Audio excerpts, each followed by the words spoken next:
እና እንዴት ነው ምን ለያያቸው?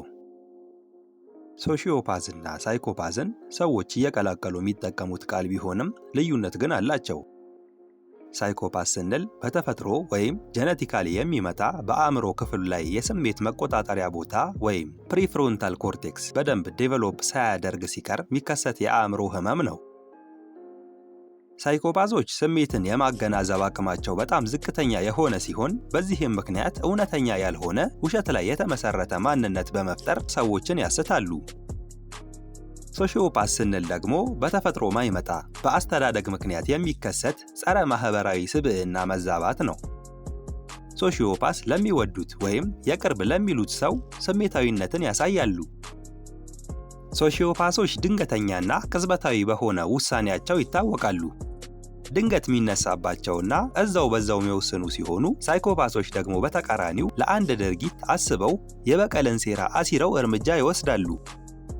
ሳይኮፓዞች ሰው ካስቀየማቸው ምንም አይነት የኩርፊያ ምልክት አያሳዩም። ጭራሽ በተቃራኒው ካስቀየማቸው ሰው ጎን በመሆን ጥሩ ጊዜ ያሳልፋሉ። የበቀል ሴራቸውንም አሲረው ሲጨርሱ ያስከፋቸውን ሰው አሰቃቂና ስብዕና በጎደለው መልኩ ይበቀሉታል። ሳይኮፓዞች ስሜታቸውን ከሰው አንጻር አድርገው ስለሚያሳዩና የራሳቸውን ማንነት ስለሚደብቁ ያስቀየማቸው ሰው ያስከፋቸው አያስከፋቸው መጠርጠር አይችልም። ብዙ ጊዜ ሰዎች በልማድ ሌላን ሰው ሳይኮፓዝ ነው ይላሉ። ይሄ አባባል የምር ሰውየው ሳይኮፓዝ ሆኖ ነው ወይስ እንዲሁ በልማድ ያለ ነገር ነው? ሳይኮፓዝነት በሽታ ነው። በአእምሮአችን ውስጥ የፕሪፍሮንታል ኮርቴክስ ወይም ስሜትን የሚያመዛዝነው የአእምሮ ክፍላችን በደንብ ዴቨሎፕ ሳያደርግ ሲቀር የሚከሰት በሽታ ነው። ሰዎች በልማድ ሌላ ሰውን ሳይኮፓዝ የሚሉት ሌላው ሰው ሳይኮፓዝ ሆኖ ሳይሆን በተቃራኒው ሶሺዮፓዝ ሆኖ ወይም ደግሞ ሌላ ችግር ኖሮበት ነው።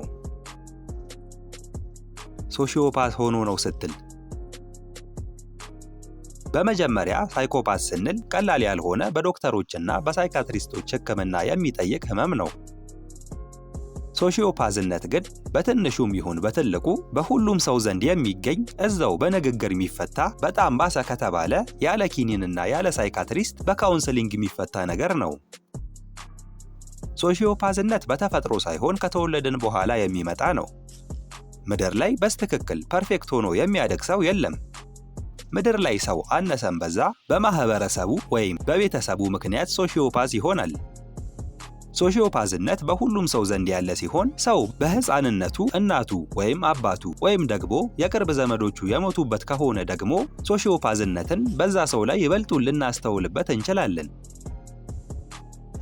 እና ምድር ላይ ጥቂት የሚባሉ ሰዎች ሳይኮፓዞች ናቸው። ምድር ላይ ደግሞ ኦልሞስት ሁሉም የሚባል ሰው ሶሺዮፓዞች ናቸው። ሳይኮፓዝነት በኪኒን የሚታከም ሲሆን ሶሺዮፓዝነት አጠገብ ባለ ሰው የሚታከም ነው። ሰው አጠገቡ ያለን ሰው እንደ ቀልድ ሳይኮፓዝ ብሎ ቢጠራውም ከሳይኮፓዝነት ይበልጥ ሶሺዮፓዝነት ነው የሚኖርበት። በዓለማችን ሳይኮፓዝ በመባል የሚታወቁት እንደ ቻርልስ ማንሰን፣ ቴድ በንዲ፣ ጄፈር ዳህመር፣ ፓውል በርናንዶ፣ ኤድመንድ ኬምፐር ያሉት ሲሆኑ በዓለማችን ደግሞ እንደ ሶሺዮፓዝ ምንላቸው ሪቻርድ ራምሬዝ፣ አይሊን ውሩንስ፣ ጆን ዲሊንጀር ያሉት ሲሆኑ እነዚህ ሰዎች ከሶሺዮፓዚ ካራክተር ጋር ይመደባሉ።